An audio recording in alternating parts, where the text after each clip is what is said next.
Buenos días a todos y a todas. Mi nombre es Natalia Colón Figueroa y en nombre de la doctora Eunice Pérez Medina y el Centro para la Excelencia Académica, le damos la bienvenida a este webinar titulado Redes Sociales Académicas con la doctora Neyanka Pencova. Les recordamos que le estaremos enviando por correo electrónico los certificados de participación y las evaluaciones. Para los certificados de participación, usted debe de permanecer en línea durante 35 minutos o más, y también les recordamos que puede visitar nuestra página web del CEA, la página de Facebook, Twitter y el canal de YouTube. Esperamos que esta actividad sea de mucho provecho para ustedes y gracias por participar de las actividades del CEA.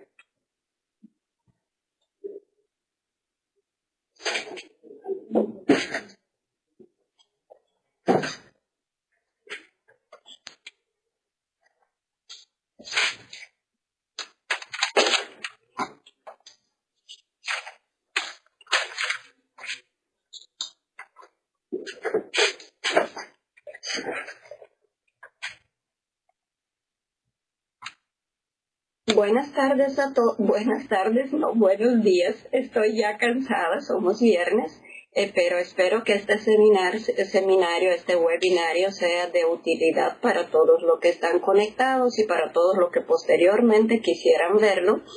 La iniciativa del Centro de Excelencia Académica es ofrecer distintas actividades para beneficio de la comunidad académica.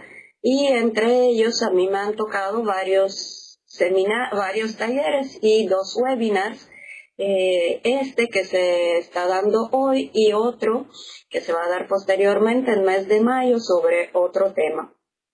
El tema de hoy es un tema bastante conocido y bastante desconocido. Conocido porque cuando hablamos de redes sociales, todos sabemos de redes sociales, todos tenemos un Facebook, un blog. Pero cuando hablamos de redes sociales académicas, un poquito cambia el panorama, aunque hablamos de herramientas similares. Realmente voy a hablar de este tema hoy en función del uso de las redes sociales para propósitos académicos.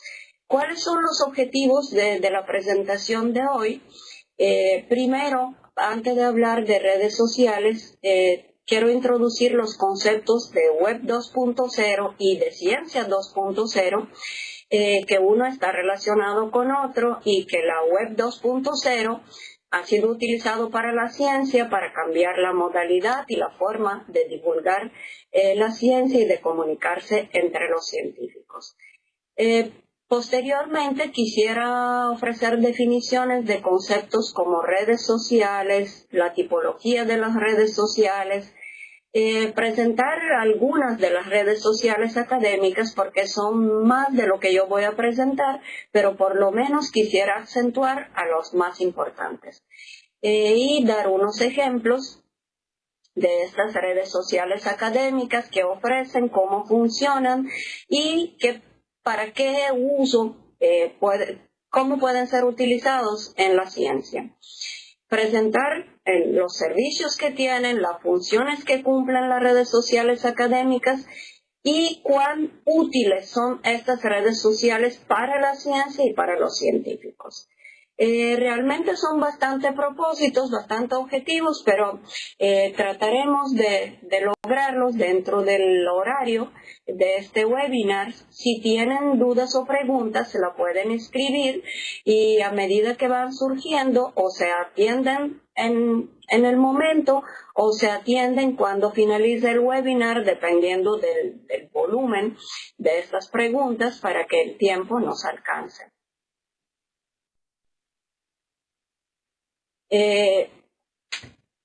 Hablar de qué es Web 2.0 y cómo ha influido en la ciencia, tenemos que mencionar 3 diferentes ideas que forman la base de la exploración de la web social o de la Web 2.0 en el campo de la ciencia, en el terreno de la ciencia.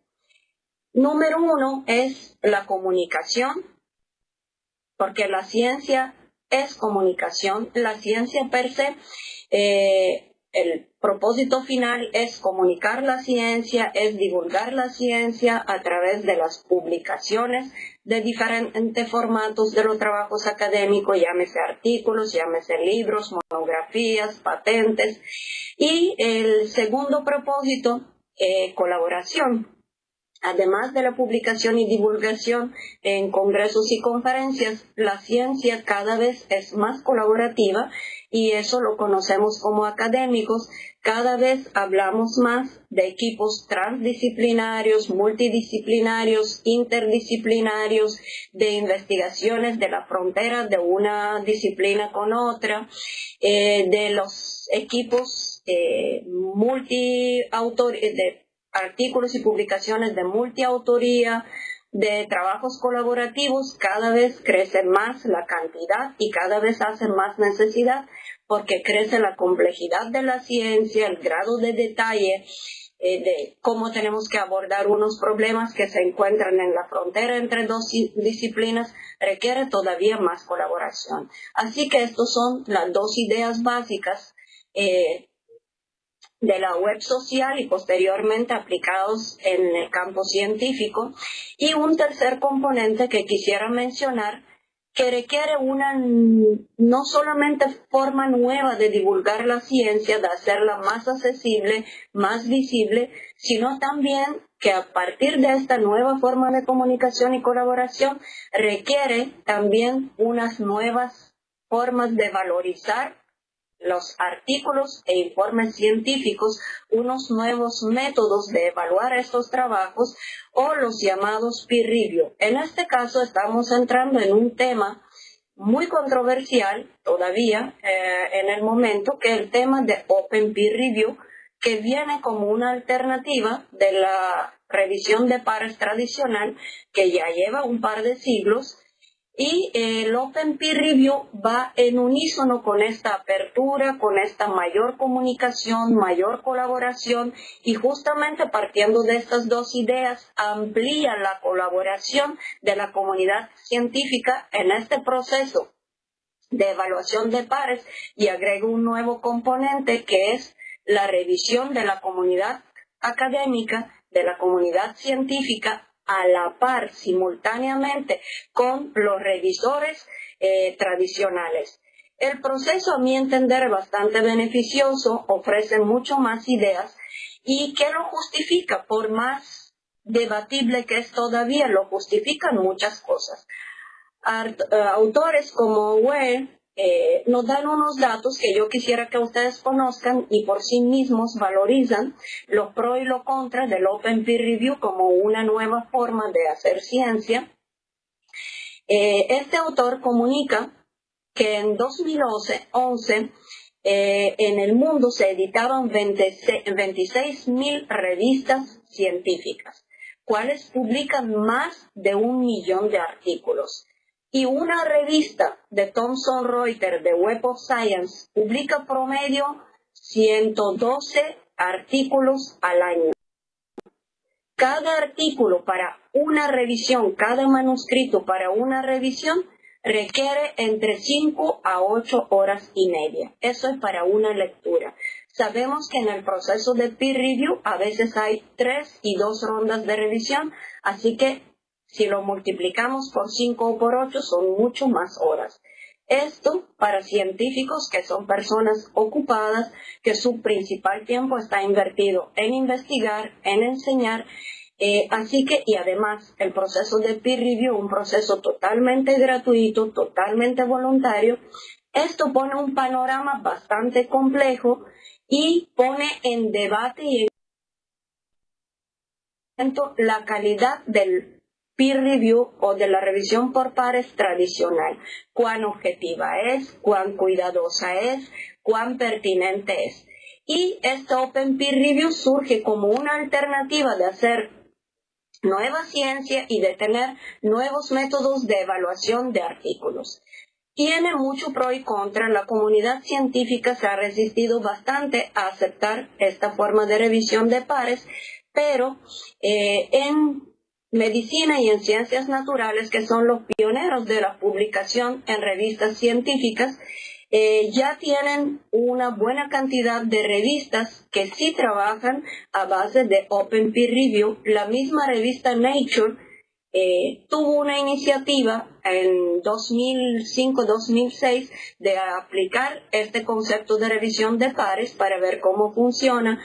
Posteriormente nacieron revistas en las ciencias como Atmospheric Chemistry and Physics, como British Medical Journal, que pasó a este sistema, como Biology Direct, y otras revistas de las cuales puedo dar ejemplos como European Molecular Biology Organization Journal, que son completamente de Open Peer Review. Nacieron de esta forma, revistas de acceso abierto y con revisión de pares abierta. La experiencia de ellos ha sido muy interesante y nos está mostrando esta nueva forma de hacer ciencia y de valorizar la ciencia. Si a alguien le interesa, posteriormente mi correo electrónico está disponible en esta presentación, me puede escribir y le mandaré los enlaces de las revistas que cito para que puedan mirar cómo funciona el Open Peer Review. La ciencia 2.0 es, en la esquemita que tienen en la diapositiva, pueden ver algo que voy a decir en el siguiente slide, y esa es la ilustración. Que la ciencia 2.0 es mucho más que el acceso abierto, mucho más que Open Peer Review que acabo de mencionar. Es cambio de la paradigma de operar, del modus operandi de la investigación y de la ciencia, que impacta todo el proceso científico, no solamente estos componentes que acabo de mencionar. En la esquemita de slide 4, ustedes pueden ver cuán complejo es este proceso, este flujo de la ciencia 2.0. Comenzando por Open Code, que lleva a Open Source, luego publicaciones de preprint o postprint, acceso abierto a la comunicación científica, entiéndese, a revistas, a tesis, a repositorios institucionales, a todo tipo de investigaciones que se ponen a disponibilidad de la comunidad sin costo alguno para el usuario final, alternativas de sistemas de reputación, bibliografías colaborativas, blogs científicos, Open Data, que vamos a hablar de estos componentes un poquito más luego, Open Lab Book, esta salida intensiva de datos científicos que llevan todo un proceso complejo de comenzar al análisis de datos, de recolección de datos, de conceptualización de datos, análisis, publicación y revisión de pares, que son los 5 cuadritos que forman 5 cuadritos azules que forman este esquemita que ustedes ven de la ciencia 2.0. ¿Cuál es la finalidad de este proceso cada vez más complejo? La finalidad es este Citizen Science, este Open Science, este Public Science. Si la ciencia se hace con fondos públicos y para solución de problemas de la humanidad, problemas importantes, retantes cada vez más de la humanidad, el producto final debe ser público, debe ser accesible, no solamente para los que pueden pagar, sino para todos. Este es el sentido de hablar de ciencia pública, de ciencia abierta, de ciencia 2.0.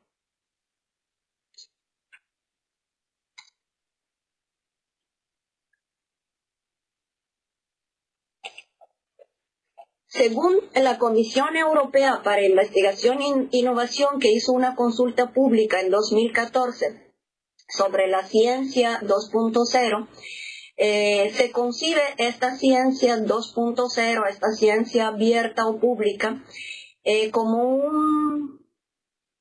un conjunto de varios factores, como incremento significativo de la producción científica. Como una nueva forma de hacer ciencia y como incremento del número, de la cantidad de actores en la ciencia o de los investigadores y de los destinatarios o consumidores de la ciencia. Esos son los primeros tres factores. El primero es incremento significativo de la producción científica. Probablemente muchos de ustedes han oído del crecimiento exponencial de la ciencia y de la publicación científica. La producción científica al año aumenta con 30%. Esto quiere decir que en 3 años se duplica. Aproximadamente 3 años y medio se duplica la producción científica. Esta Data Intensive Science quiere decir que la mayoría de las bases de datos y su disponibilidad en la red es cada vez a escala más grande. Ya no estamos hablando de megabyte, ya no estamos hablando de terabyte, estamos hablando de bases de datos que engloban un espacio en la red a nivel petabytes, lo que quiere decir que la información disponible, igual que la publicada, crece cada vez más tenemos este information overload, esta saturación de información, y se nos hace más difícil encontrar dentro de este mar de información científica. Hablo en este caso solamente de información científica, no de información comercial ni de entretenimiento. Es cada vez mucho más grande. Más del 52% de los científicos utilizan bases de datos mayores de 1 gigabyte. Hablo de uso personal de cada científico. Así que se nutren igual de mucho mayor cantidad de información, de mucho mayor flujo de información para terminar y realizar sus investigaciones. 90% de los datos del mundo en este momento están producidos en los últimos 2 años. Esto da una idea de la magnitud de la información que se genera anual y de la rapidez con la cual obsolece el conocimiento científico. Si cada 2 años se produce, cada 2 años se genera un cúmulo tan grande de información que se duplica el conocimiento científico, igual de rápido surgen nuevas teorías, se producen nuevas ideas y obsolece el conocimiento. En áreas como medicina, ciencias exactas, ciencias naturales, ciencias de cómputo, el nivel de obsolescencia de información es vertiginoso. En áreas como humanidades y ciencias sociales, todavía este gap de obsolescencia de información es un poco menor, un poco más. El conocimiento científico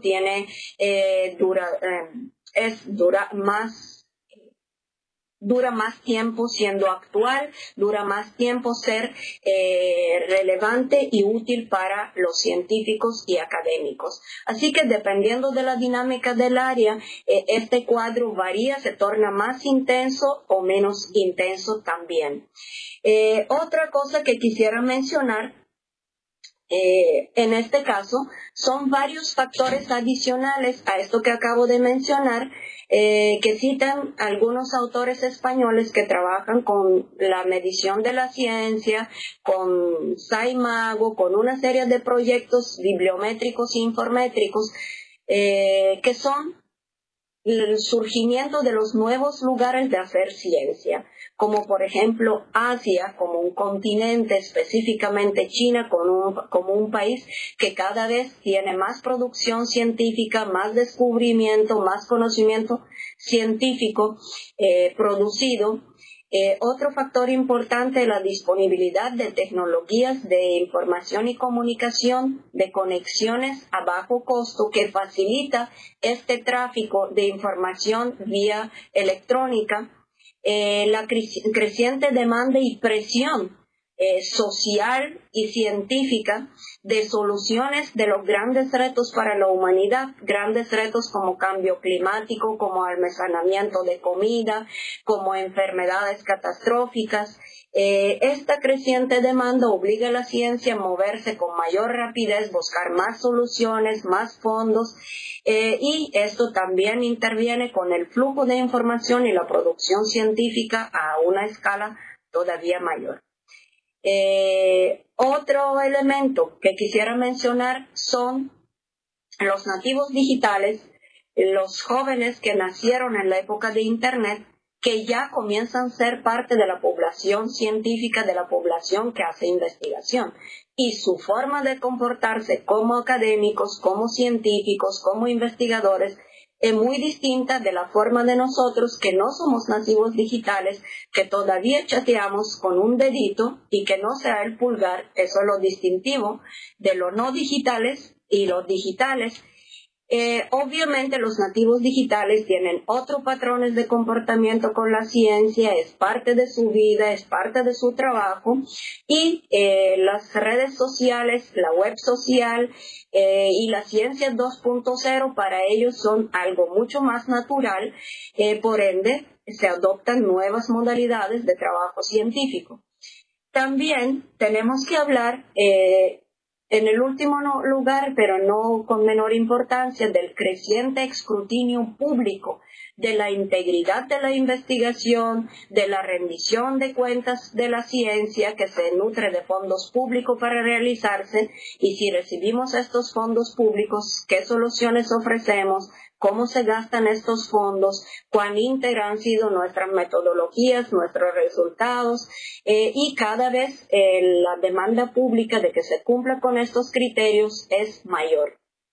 Todo esto es parte que empuja el desarrollo de la ciencia 2.0, que tal como dijimos, implica mucho más que el componente de Open Access, implica un cambio de la paradigma de investigación y ciencia en general. ¿En qué consiste esta ciencia 2.0? Es un conjunto de servicios y un conjunto de aplicaciones de computadoras basadas en la colaboración y participación del usuario dentro del campo científico, dentro del área del quehacer científico. Tenemos varios elementos que mencionar en este conjunto de servicios y aplicaciones: Open Code, Open Source, Open Access, Open Data y Open Peer Review. Toda esta apertura de software para publicar, para hacer ciencia, para hacer conferencias, de software libre para hacer plataformas educativas como Moodle, de Open Access, que es un movimiento que surge en 2001-2002 con una iniciativa en Budapest y da origen de las revistas electrónicas de acceso abierto y de los repositorios institucionales de acceso abierto. Y lo pueden ver, manifestación de revistas de Open Access en Directory of Open Access Journals, que tiene más de 10.000 revistas de acceso abierto, arbitradas por pares y disponibles para la comunidad científica. Igual pueden ver la otra vía, la vía verde y la vía dorada del Open Access, que son los repositorios institucionales que se encuentran recogidos en un portal que se llama Open Door o Directory of Open Repository Access, donde hay repositorios de miles de universidades del mundo, incluyendo nuestra universidad, y el movimiento de acceso abierto de Open Peer Review, del cual le hablé anteriormente. Todo esto, más cómo influyen estos elementos en los procesos de hacer ciencia, de divulgar ciencia y de publicar ciencia, se llama Ciencia 2.0. Así que la Web 2.0 influye en creación de unas redes sociales que facilitan la comunicación, que facilitan la colaboración, que se denominan comunidades virtuales o comunidades de aprendizaje, y que funcionan como grupo de personas de diferente tipo, profesionales, estudiantes, personas que tienen algún interés común, algo que lo une, y que interactúan entre sí virtualmente a través de la red de forma continua, intercambian información personal, profesional, intercambian ideas, archivos, intercambian diferentes tipos de cosas. Cuando llevamos estas actividades de las redes sociales y de las comunidades virtuales o comunidades del aprendizaje para uso y en el campo de la ciencia, estamos hablando ya de redes sociales académicas.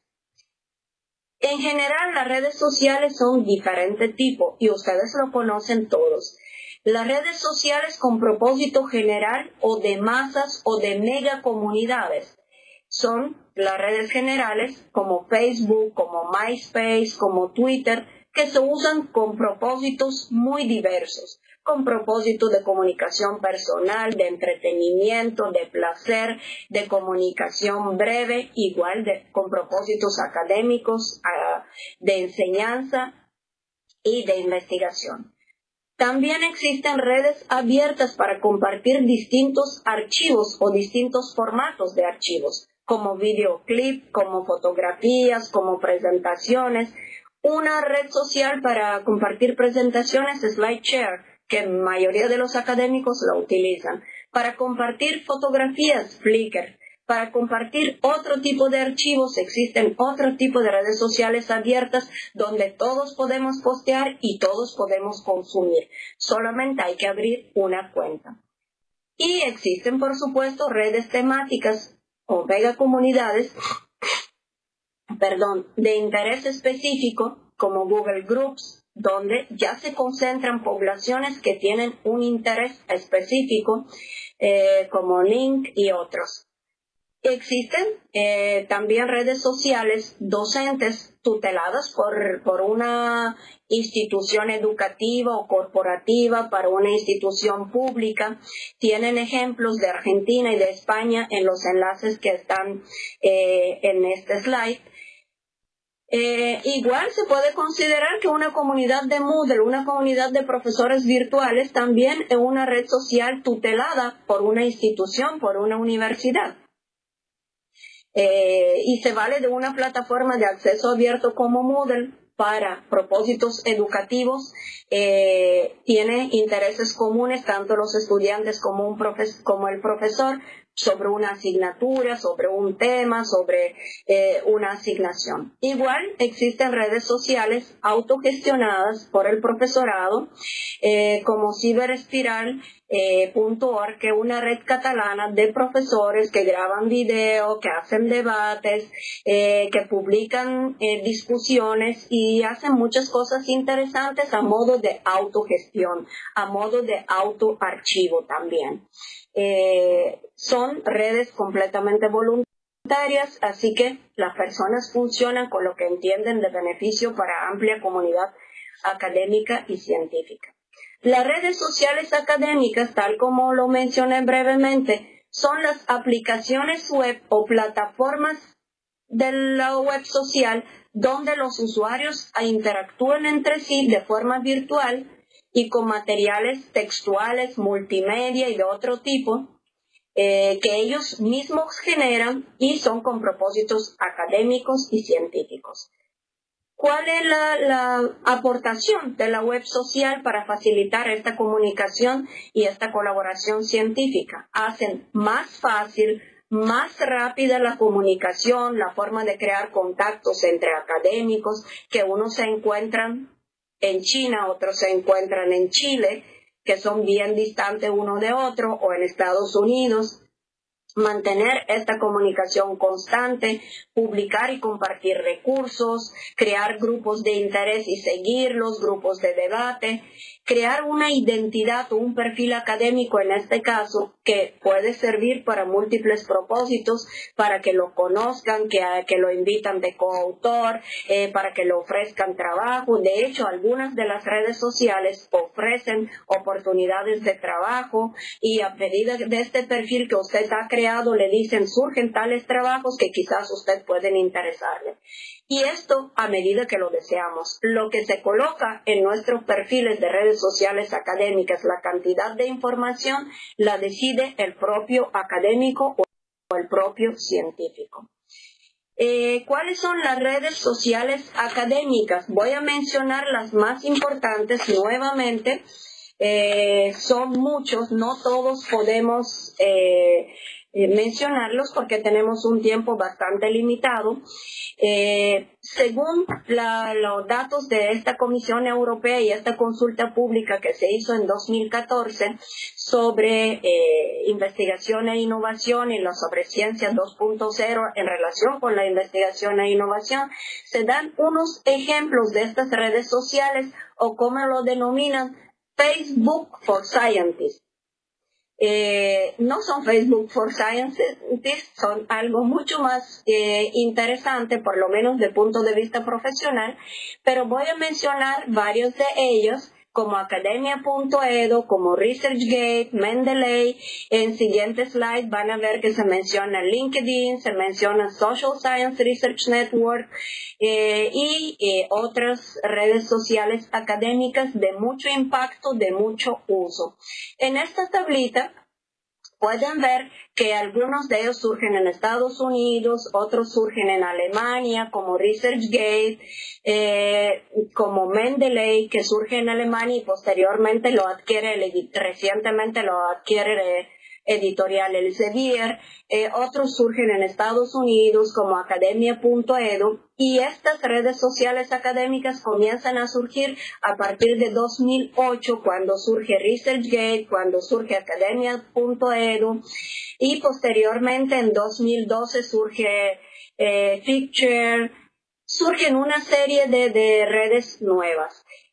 La cantidad de usuarios que tiene cada cual son enormes. Pueden ver que Academia.edu tiene más de 2,5 millones de paper, de preprint, de postprint o de publisher version de diferentes publicaciones, y grupos de interés, más de 1 millón.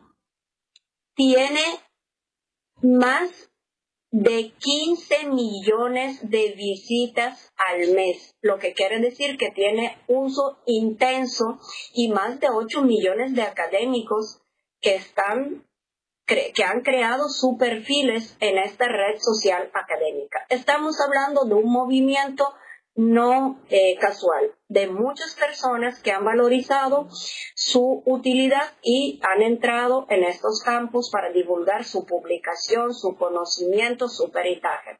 ResearchGate igual le ofrece unas estadísticas de 4,000 de usuarios, le ofrece 67 millones de publicaciones disponibles gratuitamente. Muchos de ellos nosotros le tenemos que pagar a los editoriales millones de pesos, y lo que no pueden pagar nunca pueden acceder a ellos. Estos son unos espacios que hacen las versiones preprint o postprint disponible para amplio público sin tener que pagar nada. Para mí este es un beneficio social incalculable. Además, en ResearchGate participan casi 200 países. Eso ya habla de un movimiento muy marcado, muy serio, y que está tomando un auge muy grande.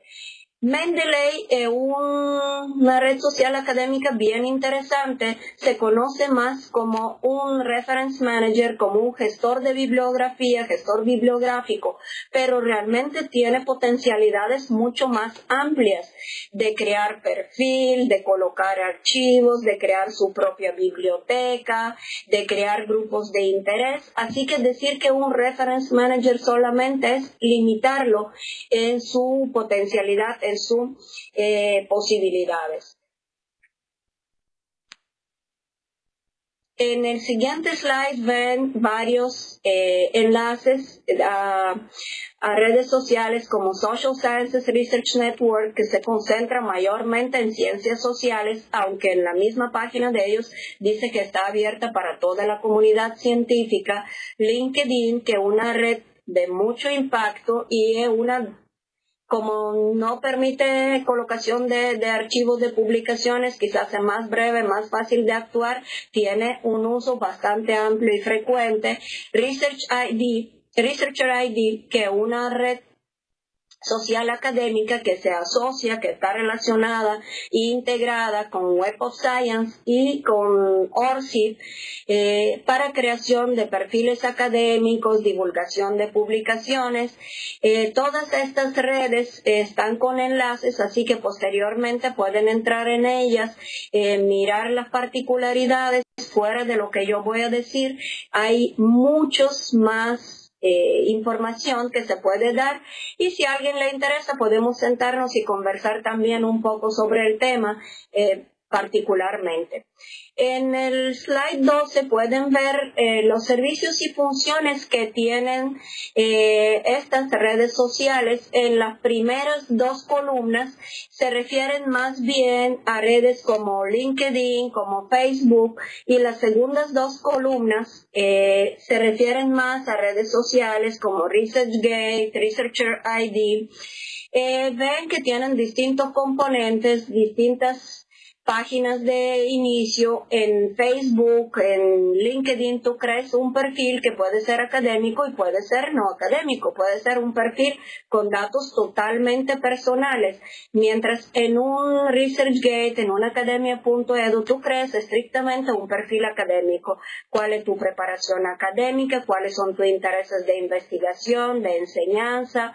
¿Cuáles son tus publicaciones, tus grupos de interés y cosas parecidas? Así que te caracteriza como un académico.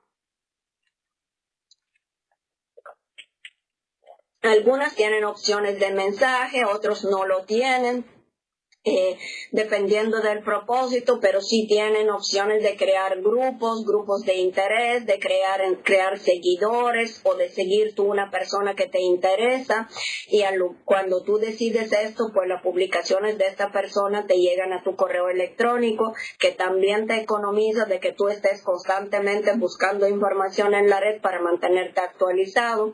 Son unas, por así decirlo, alertas relacionados con contenidos que te interesan.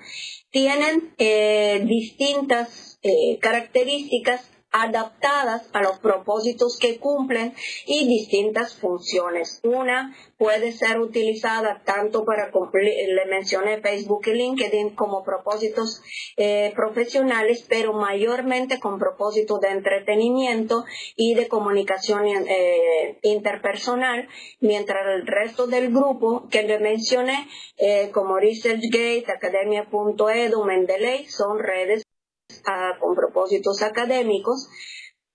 Como no estamos en vivo, el taller no es presencial, donde es mucho más fácil de explicar y dar evidencias de todo lo que decimos. Yo le hice unos print screen de las redes que menciono. Por supuesto, le pido disculpa que siempre van a ver mis perfiles personales, pero para evidenciar, para comunicarle y darle ejemplo de todo lo que estoy hablando, la única forma de hacerlo es a través de mi perfil, a través de mis páginas en estas redes sociales. De lo contrario, van a ver una pantalla que dice inscríbase, y eso pues no le va a decir muchas cosas. Así que no lo toman como poca modestia, sino como única oportunidad de mostrarle qué es lo que contienen estas redes sociales.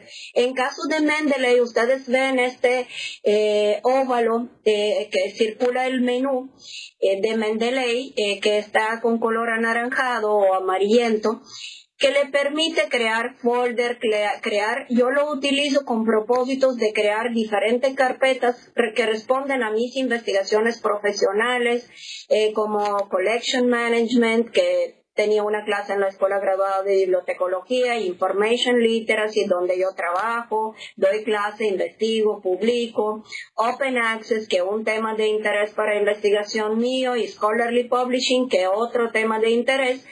Ahí en cada carpeta yo guardo, ven donde dice All Documents, cada carpeta guarda los documentos sobre el tema que me interesa. Puedo organizarlo de diferentes formas, y en la siguiente pantalla le ofrece, como el print screen no me permite desplazarme por este menú, le ofrece el resto del menú que no se puede ver, que es la creación de grupos, de lo cual yo le hablé, que no es solamente un gestor bibliográfico, que yo puedo organizar esta lista bibliográfica según un determinado estilo, puedo organizar los registros bibliográficos de tal forma que me elaboren una bibliografía de una investigación, sino que me permite crear grupos de trabajo o seguir grupos de trabajo. En este caso yo creé un grupo de Scholarly Publishing que invité a varias personas de fuera de Puerto Rico, que son colegas que sé que trabajan en este grupo, y hay que alimentarlo, poner información interesante, poner temas de debate, y debajo de estos grupos ven Create Group. Pueden crear más grupos según los intereses que tienen, grupos que tienen utilidad profesional completamente. Así que este un poco, la plataforma de Mendeley es enorme. En la página de SEA, si a alguien le interesa más la parte de gestor bibliográfico, hay un taller de 3 partes de la doctora Yarimar Rosa que es fantástico. Se lo recomiendo si quieren conocer Mendeley como un gestor bibliográfico. Este taller le dará todas las pautas. Ese no es el propósito y por eso no me detengo en esta parte, sino mostrar la potencialidad académica de cada red social que le estoy mencionando. Otra red social académica es Academia.edu, que surge en Estados Unidos, pero es una red internacional porque se han matriculado millones de científicos de diferentes países y han colocado sus trabajos. Ahí ven el ejemplo que le doy con mi propio perfil, que es cuando ustedes entran, crea un perfil. No sé si le puse la página inicial, voy a revisar, no la puse, pero en Google ustedes pueden colocar academia.edu, le va a pedir que ponga un correo electrónico, que ponga un password y luego que crea un perfil. En el perfil ustedes pueden poner toda la información personal que quieren, pueden crear un currículo. Ven en el cuadrito donde dice About que la última opción es agregar un CV, pueden agregar todos sus papers, todas sus publicaciones, pueden agregar toda el área en el medio, debajo del nombre del investigador, ven Research Interest, poner todos los intereses de investigación que ustedes tienen, y tienen a la derecha otro óvalo que le habla de seguidores, de cuántas personas siguen su Facebook y cuánto usted sigue. Esos son los grupos que quieren saber más de sus publicaciones, le interesa su área de interés y le siguen, o usted sigue a alguien que le interesa. Además le dice arriba cuántas veces se han visto sus trabajos. En mi caso, tengo posteados 13 trabajos de investigación que son artículos y presentaciones a conferencias que yo he hecho, y tienen 227, han sido vistas 227 veces por diferentes personas. Arriba, en la barra horizontal, le dice Analytics, lo tengo circulado en rojo. Estas analíticas le ofrecen información sobre el siguiente slide. Van a ver justamente cómo se ven los Analytics. Información, cuántas personas vieron su perfil, cuántas personas vieron sus documentos, cuánto lo descargaron por semana, y lo ofrece de los últimos 30, de los últimos 60 días, y le ofrece también del periodo más extenso con tablas y gráficas. Yo creo que esta es una métrica bien útil para que cuando uno quiere ser evaluado, y eso lo tienen que tomar en cuenta los administradores académicos que van a evaluar nuestro desempeño académico, cuántas veces se han visto nuestras publicaciones, cuántas veces se han utilizado nuestras publicaciones y se han consultado esta información cada vez que alguien entra en mi perfil, no importa si en academia.edu, en LinkedIn, en ResearchGate. Yo la recibo al correo electrónico con cual, en este caso en mi correo institucional, con cual yo me matriculé en estas bases de datos. Y me dice, su artículo tal fue visto de Estados Unidos, fue visto de Perú, fue visto de Venezuela, fue visto de China, de Bulgaria, lo recibo constantemente. A veces hasta dice la institución. Cuando lo citan nuevamente, yo recibo, su artículo fue citado por tal autor. Es bastante útil para medir y el impacto de nuestro trabajo académico en general. Y esto tiene una ventaja de la cual vamos a hablar, porque todas estas redes sociales, además que permiten generar una nueva forma de divulgación de la ciencia, permiten pensar que deben existir unas métricas nuevas de medir el impacto de la ciencia, que no sean solamente Science Citation Report y no sean solamente Journal Citation Report, que son bien selectivas, incluyen una tercera parte de todas las revistas académicas que se publican. De los 26,000 y tantos revistas, incluyen alrededor de 9,000, que casi una tercera parte, son bien sesgadas en revistas del primer mundo, y lo que publican en otros idiomas, que no sea inglés, que sea español, portugués, ruso, búlgaro, etcétera, tienen mucho menor visibilidad, primero porque las revistas tienen otras características, porque sus trabajos no entran en Web of Science, y porque aunque entrasen, muchos países no tienen dinero para pagar estas bases de datos carísimas para leer, y las revistas carísimas para leer estos trabajos de investigación. Así que quedan accesibles para que lo pueden pagar. Estas redes sociales ofrecen oportunidad que lo consultan todos los que quieren y que lo lean y lo citan todos los que le interesan. Y ahí está la evidencia con estas analíticas, y se crean unas métricas alternativas, o las famosas altmetrics, que ya están surgiendo un efecto de medir el impacto del trabajo académico a través de estas redes sociales, utilizando la cantidad de visitas, la cantidad de downloads, la cantidad de citas en estas redes sociales académicas. Y esta información se recoge en herramientas como Impact Story y como Plum Analytics, que son herramientas que trabajan con métricas alternativas, no solamente con bibliometría, con factor de impacto, con citación y cocitación, desde plataformas de Web of Science y de Science Citation. Otra red social académica que yo le mencioné es ResearchGate. Esta es la página inicial. Si ustedes no están inscritos, cuando ponen ResearchGate en Google, le va a salir esta página y le va a decir Join for Free. Ahí ustedes creen una cuenta nuevamente con su correo electrónico, con un password que no se le olvida, y el resultado va a ser el que ustedes ven en el siguiente slide, que es mi perfil nuevamente, porque no puedo entrar en perfil de nadie, porque el perfil de cada quien tiene password. Pero sí, cuando llegan nuevos artículos de mi área de interés, aunque yo no tengo password, yo lo puedo ver porque llegan a mi correo electrónico. Y eso es compartir la ciencia y comunicarla de forma gratuita. ¿Cuáles son las opciones? Ven que podemos colocar nuestras publicaciones. Yo tengo colocadas 10 publicaciones, tienen 679 vistas. Mi perfil y mis publicaciones tienen 473 downloads, una cita. ¿Y cuántos son los impact points que han surgido según la métrica de ResearchGate que ellos mismos han creado? ¿Qué otra cosa tengo? Abajo ven por publicación cuántas citas y cuántas downloads tiene cada publicación mía.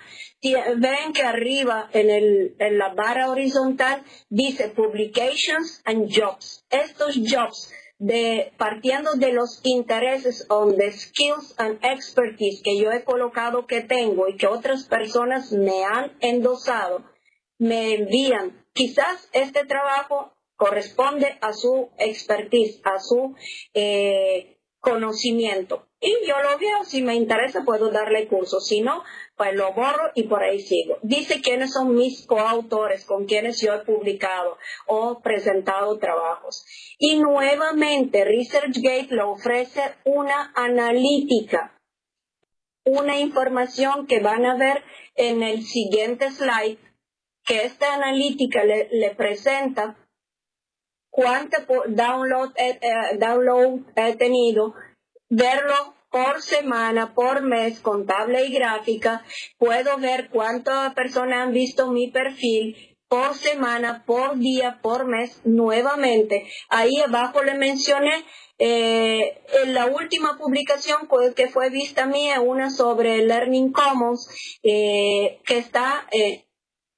una sobre la Bibliografía Nacional de Bulgaria, y exactamente fue vista desde Bulgaria. Es una de las publicaciones mías desde la época del doctorado. Y la persona que le interesa la citaron, y yo vi que alguien en Bulgaria lo utilizó, que justamente eso yo quiero, porque si yo escribí sobre Bulgaria y yo me encuentro del otro lado del mundo, las personas que investigan sobre este tema están en Bulgaria, ahí tienen la publicación y la pueden ver.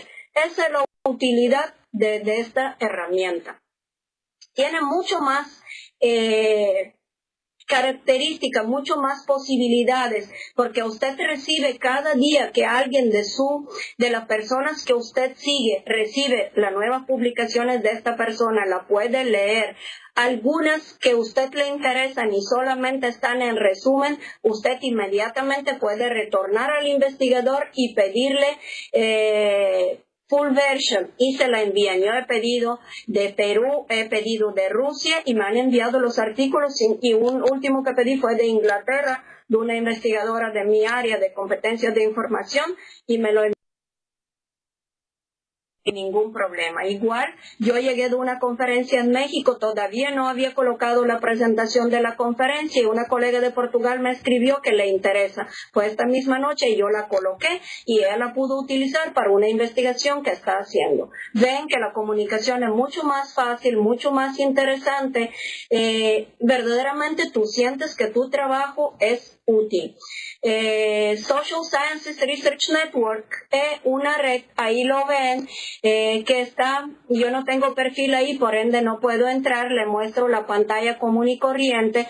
Ven que engloba negocios, engloba ciencias sociales, derecho, mayormente está orientada a esta área, y ahí se puede crear perfil. Si tienen varios perfiles, lo pueden enlazar de tal forma que cuando actualizan uno, se actualizan todos.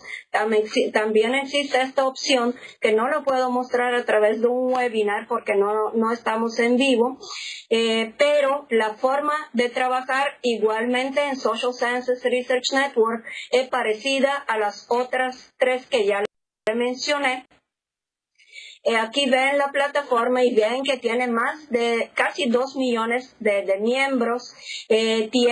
Pueden buscar artículos, tienen search terms, pueden buscar un artículo que le interesa, y todo lo que está sobre este tema se lo va a traer de una forma gratuita. Yo les sugiero mucho a los estudiantes graduados, cuando les doy talleres de competencias, que utilizan estas redes, porque pueden conseguir información que no tienen ninguna otra manera de conseguir. LinkedIn le va a mostrar esta pantalla para registrarse. Tiene que poner correo y password, y luego crear su propio perfil. En este caso, nuevamente le muestro mi perfil, que es el perfil académico, que dice dónde trabajo, cuáles son mi experiencia actual y anteriores de trabajo, qué educación tengo, dónde estudié. Si le doy clic me va a dar un despliegue mucho mayor, pero no cabe en la diapositiva. Ahí dice todo mi trabajo, todo mi expertise, todos los contactos que tengo. Me pueden hacer preguntas, me pueden hacer chat. Ven arriba los cuadritos que están en rojo. Estos son preguntas o comentarios que entran, chat que entran, que yo atiendo cuando puedo. Felicitaciones. En LinkedIn no se pueden compartir archivos, pero sí se puede crear este perfil académico. Pueden colocar sus intereses, su currículo, su experiencia de trabajo, crear contactos, grupos de interés, seguir grupos de interés, hacer chat, le llegan opciones de trabajo. Así que tiene también sus propias virtudes. ¿Cuáles son los objetivos de las redes sociales académicas? Establecer estos contactos entre profesionales, entre académicos, crear grupos de debate y de interés. Si yo pudiera mostrarle toda la página de mis perfiles, van a ver que yo sigo distintos grupos de interés y participo en los debates, y según nuestros intereses y nuestro peritaje, pues escogemos dónde vamos a seguir y participar. Creamos este perfil, difundimos y compartimos información sobre nuestras experiencias profesionales, sobre nuestras publicaciones, lecturas, ideas, y publicamos opiniones y contenidos de interés para todos. Yo puedo dar un enlace a una publicación de otra persona que me interesó en uno de los comentarios que yo pongo, en una de las opiniones que yo pongo en estas redes, y me parece un buen medio de comunicación académica. ¿Cuáles son los pros y los contras de estas redes sociales académicas? Como todas las cosas en nuestra vida, tienen los pros y la contra, y el contra. La reserva de los científicos para participar en todo lo que tiene la palabra open, llámese open access, open source, open science, open repository, open peer review, más todavía, tiene múltiples razones. La alta competitividad del trabajo científico, número uno. Eso es por lo cual ascendemos, por cual obtenemos tenure position, por cual llegamos a formar parte de cuerpos importantes, de ser invitados como revisores por pares, de obtener grants, que es lo más importante para poder seguir investigando. Así que esto es uno de los frenos que quizás al hacer pública la ciencia, que te tornas y publicar todo lo que haces, te tornas, no te tornas menos competitivo, sino que quizás las redes sociales, y es cierto, todavía no han surgido estas métricas alternativas, todavía no han sido considerados en su justa dimensión para promoción en nuestros trabajos académicos y científicos. Así que tenemos que pensar si publicamos ahí o en las redes tradicionales, o en los ambos, que para mí es lo más inteligente. El miedo o de robo de ideas o de pérdida de prioridad en los descubrimientos, también son algo bien frecuente manifestado por los académicos, que si tú publicas, alguien puede plagiarte, apropiarse de tus ideas, que yo creo que el Internet eso lo hace bien fácil de descubrir, pero es algo que se expresa en múltiples estudios, en múltiples entrevistas, incluyendo este recinto que se hizo una tesis en bibliotecología y se manifestó lo mismo. Los métodos de evaluación de trabajo científico. Todavía la revisión de peer review tradicional tiene mucho más peso que el open peer review, por ende las personas se prefieren ir por la vía tradicional. Otro factor, razón pro, en este caso en contra de las redes sociales y de la ciencia 2.0, es la edad de los científicos o la brecha generacional. Según National Institute for Health, en 2011 la edad media de los científicos que someten para grants era 71 años. Eso en estudios de 2008 y de 2011. Esta no es la generación nativa digital, no son los usuarios frecuentes de estos espacios virtuales.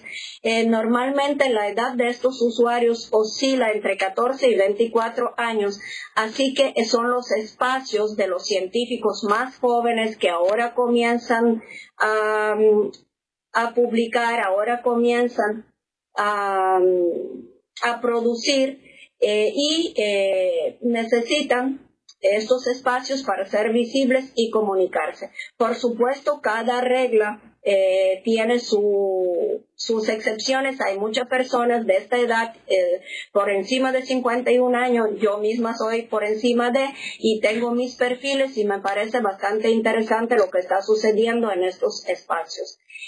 Otro factor que trabaja en contra del uso de estos espacios son el tiempo que tienen disponible los investigadores y los profesores que investigan y publican, que siempre es bien poco para colocar todo, para crear un perfil, para estar en comunicación constante, para mantenerse activo en estos espacios. Y como un factor muy importante tengo que mencionar la utilidad de estos espacios para la ciencia. ¿Cómo lo ven algunos investigadores que han trabajado con el tema? Primero, se cuestiona la posibilidad de medir la participación académica en la web .0, de medirla en su justa dimensión, tomando en cuenta la calidad y la cantidad de lo que se postea y de lo que se consulta. Como todavía no existen medios bien sensibles para medir esto, creo que eso es también un factor que hace más resistente la comunidad científica. Si existieran y estaban bien trabajados estos medios y estas métricas alternativas se adoptan por la administración académica, se conozcan y se utilizan a la par con las métricas tradicionales, creo que ahí habrá menos resistencia de participar en estas redes sociales académicas. La calidad de los contenidos, que a veces se coloca todo lo que se produzca, aunque lo presenta donde sea y no tiene originalidad alguna, porque no hay impedimento alguno. Y un factor muy importante es también el temor por sentirse vigilados, por sentirse en detrimento de su privacidad, que se conoce todo sobre usted, sobre lo que usted hace en su espacio profesional, sobre lo que a usted le interesa investigar, sobre, igual que en Facebook, sobre quién puede utilizar sus datos y dónde y cómo puede acceder en ellos. Aunque nosotros tenemos password, tenemos correos electrónicos, ustedes saben que igual en Facebook, y eso ya se conoce, y en otros espacios siempre hay forma de que los datos nuestros se conozcan y se utilizan de otra manera, sobre todo con las disposiciones estatales que tienen que ver con seguridad nacional, con daño a terceros y otras cosas. Así que estos son en general los pros y los contras para uso de la ciencia 2.0 y de las redes sociales académicas. En el último slide tienen los enlaces de todas estas redes sociales que yo les he mencionado. Pueden acceder, pueden ver qué ofrecen, pueden decidir si les interesan. Muchos probablemente tienen ya ese tipo de perfiles creados. Pueden agregarle una serie de extras para que verdaderamente sean de alto beneficio. Yo creo que también es algo que yo no mencioné como beneficio, es la divulgación y la visibilidad de nuestros trabajos. Mis trabajos no tienen cómo citarlos y cómo conocerlos sin que están en un espacio. Si están en un libro, este libro lo tendrá una región bien limitada. Si están en un formato digital, quizás el alcance es mucho mayor. Si es de acceso abierto, a toda la comunidad que tiene acceso a Internet y a computadoras, pero nuevamente hay muchas comunidades académicas, no solamente comunidades de ciudadanos que no tienen acceso a Internet, que no tienen acceso a computadoras, que no tienen acceso a luz. Así que nuevamente no será absolutamente disponible. El término de brecha digital ya es conocido y es una realidad. Además, se limitan por los idiomas en que están publicados. Pero estos espacios de redes sociales, aún sin ser perfectos, me parecen una alternativa nueva que no se debe desestimar ni por los académicos, ni por las administraciones académicas, ni por las asociaciones que otorgan grants. De hecho, ya tengo que comunicarle las herramientas que existen para que los científicos que someten para grants, muchas agencias como National Science Foundation, National Foundation for Humanity, ya tienen requerimiento de poner sus datos a disponibilidad pública, entiéndese, Open Data. Y existen herramientas como Sherpa Romeo para saber cuán abierta es la publicación que usted tiene, dónde puede colocarla y en qué formato. Igual existe Sherpa Juliet, que permite saber la agencia que le otorga fondos qué requerimientos quiere de Open Data, cómo tiene que compartir sus datos científicos con la comunidad científica. Y cuando nos postulamos para algún grant, bueno conocer todo esto y saber qué podemos hacer con nuestros datos, con nuestras publicaciones y no infringir los derechos de autor o no incumplir con las agencias que nos otorgan fondos y poner a disponibilidad del público todo lo que hemos producido según sea posible y según sea beneficioso para la sociedad. Es todo lo que quisiera decirles hoy. Aquí hay una pregunta.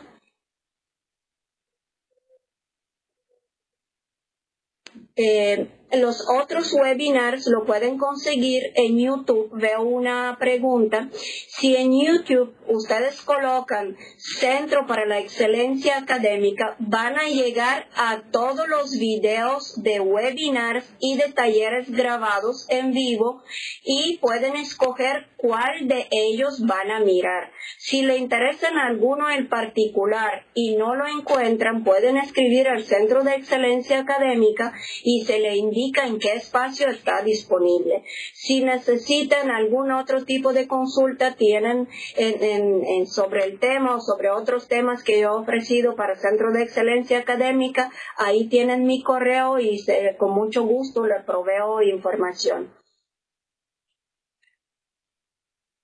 Muchas gracias a todos por su paciencia y por su interés de asistir a este webinar. Espero que lo vea en otros espacios virtuales que todavía tenemos pendientes. Que tengan muy buen día todos y gracias a las chicas de SEA que me están asistiendo aquí a los dos lados míos. Buen día.